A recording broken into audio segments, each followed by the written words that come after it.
Learners, welcome to next learners. I hope you all are fine. So basically इस series में हम discuss कर रहे हैं CBSE based sample question paper for math class 10 2025 to 26 student.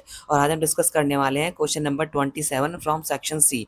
So let me read the question. In a workshop the number of teachers of English. एक workshop है जिसमें कि इंग्लिश के जो टीचर्स हैं, हिंदी और साइंस, और हिंदी के और साइंस के टीचर हैं बेसिकली 36, 60 एंड 84 रेस्पेक्टिवली। सो जो हिंदी इंग्लिश के टीचर हैं वो 36 हैं, हिंदी के टीचर हैं वो 60 हैं, और साइंस के जो टीचर हैं वो 84 हैं।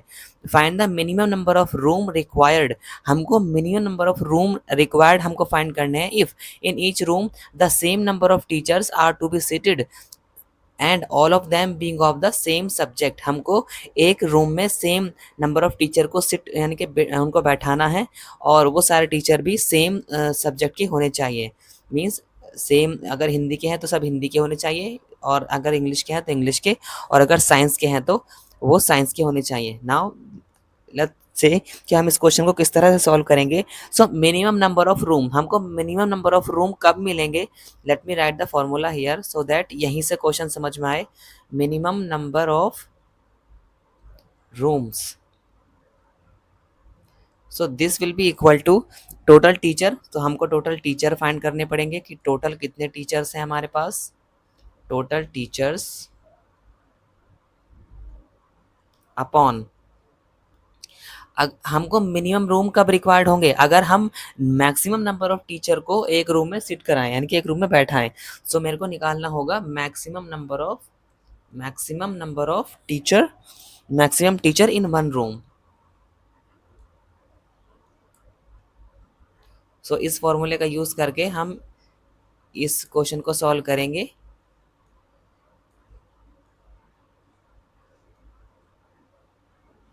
इन one room. So now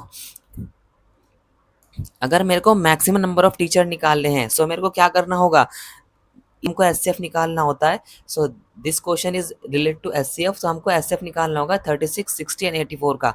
so let me calculate the HCF first. So 36 को हम लिख सकते हैं 2 मल्टीप्लाई 3 एंड मल्टीप्लाई 3। नाउ 60 को मैं लिख सकता हूँ, 60 को हम लिख सकते हैं 2 multiply 3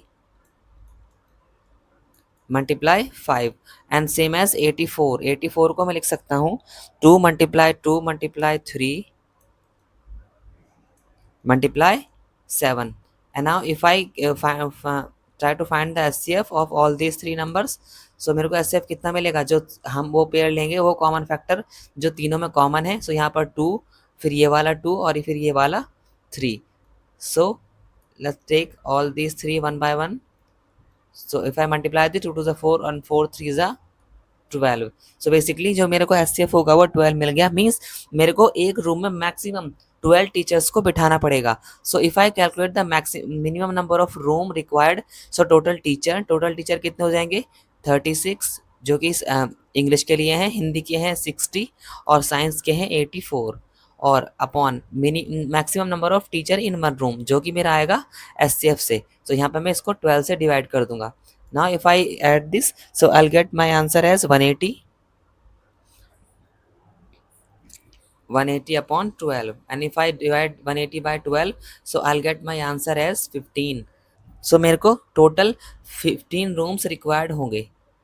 Now let's move to the next question. Find the zeros. हमको क्या करना है, हमको जीरोज फाइंड करने हैं, और वो जीरोज है quadratic polynomial 2x² minus 1 plus 2 under root 2x and plus under root 2। So हमको एक क्वाड्रेटिक इक्वेशन दी हुई है 2x²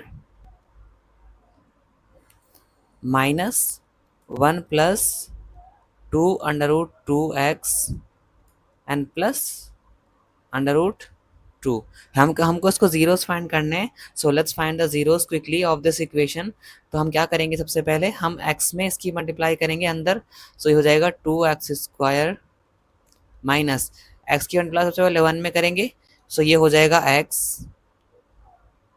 देन x की मल्टीप्लाई 2 अंडर रूट 2 में करेंगे, साथ में माइनस की मल्टीप्लाई भी प्लस में करेंगे, तो प्लस माइनस माइनस, तो ये हो जाएगा minus 2 under root 2x and plus under root 2।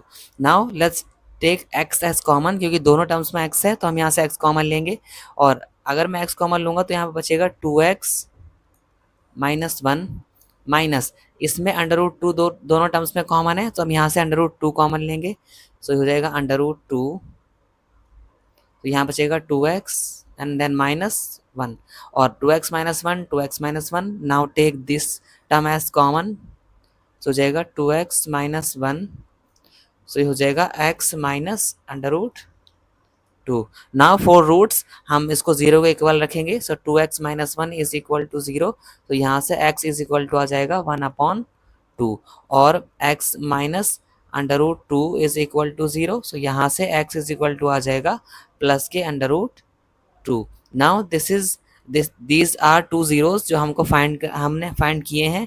अब हमको क्या करना है, verify the relationship between the zeros and coefficient of the polynomials. हमको पॉलिनोमियल्स और कोफिशिएंट्स के बीच में जो रिलेशनशिप है उसको वेरीफाई भी करना है। Now if I compare this equation by standard equation ax² plus bx and plus c, अगर मैं इससे कंपेयर करूँ इस इक्वेशन को, तो यहाँ से मेरे को a मिलेगा, means the coefficient of x² वो होगा 2, सो a इज इक्वल टू हो जाएगा 2, b, सो बेसिकली b यहाँ से हो जाएगा माइनस ये सारा, क्योंकि ये सब कोफिशिएंट है x का, so b is equal to हो जाएगा minus one plus two under root two, और c मीन्स कांस्टेंट टर्म जो है अंडर रूट टू, तो ये हो जाएगी c इज इक्वल टू हो जाएगा under root two. Now let's verify the first the sum of zeros. Sum of zeros जो होगा उसका रिलेशनशिप हम वेरीफाई करते हैं। तो सम ऑफ जीरोस क्या होता है, वो होता है alpha plus beta is equal to minus के b upon a. Now this is alpha because these are the zeros and this is beta. So let's put the value alpha 1/2 plus beta under root 2 is equal to minus, let's put the value of b की value यहाँ से हम रखेंगे minus one plus two under root two and upon a की value रखी जाएगी यहाँ से 2, so upon 2. now let's solve both the left hand side and right hand side, हम दोनों सॉल्व करेंगे, so हो जाएगा 1 plus two under root two upon 2 is equal to minus minus ये हो जाएगा प्लस, तो ये आंसर आएगा 1 plus two under root two upon 2. so as you can see both the sides are equal, so means हमारा जो verification है successfully हुआ। Now let's verify the product of zeros. अब हम प्रोडक्ट ऑफ जीरोस को verify करेंगे, सो मैं यहाँ पे कर रहा हूँ इस बार प्रोडक्ट ऑफ जीरोस को। सो प्रोडक्ट ऑफ जीरोस क्या होता है, प्रोडक्ट ऑफ जीरोस वो होगा alpha into beta is equal to c upon a. So alpha, what is alpha, alpha है हमारा 1/2 मल्टीप्लाई बीटा है under root two is equal to c, c की value है अंडर रूट टू और upon a की value है 2, so put the values here under root two upon 2।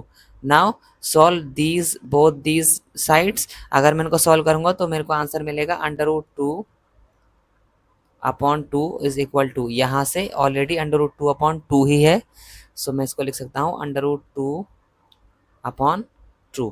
And now you can see here कि both the sides are equal, so हमने product of zeros भी verify कर लिया। So this is how we will solve this 20 question number 28. Now I hope you enjoy this video, and if you really like this video, so don't forget to like, share and subscribe next day learners। इससे आगे वाली video में हम discuss करेंगे question number 29 जो कि trigonometry पर based है। Till then you can practice this and can learn this. Thank you so much. Learning made easy, one class at a time. If this helped you today, stay connected. More smart learning is just a click away. And don't forget to like, share and subscribe. Next Gen Learners. See you in the next one. Bye.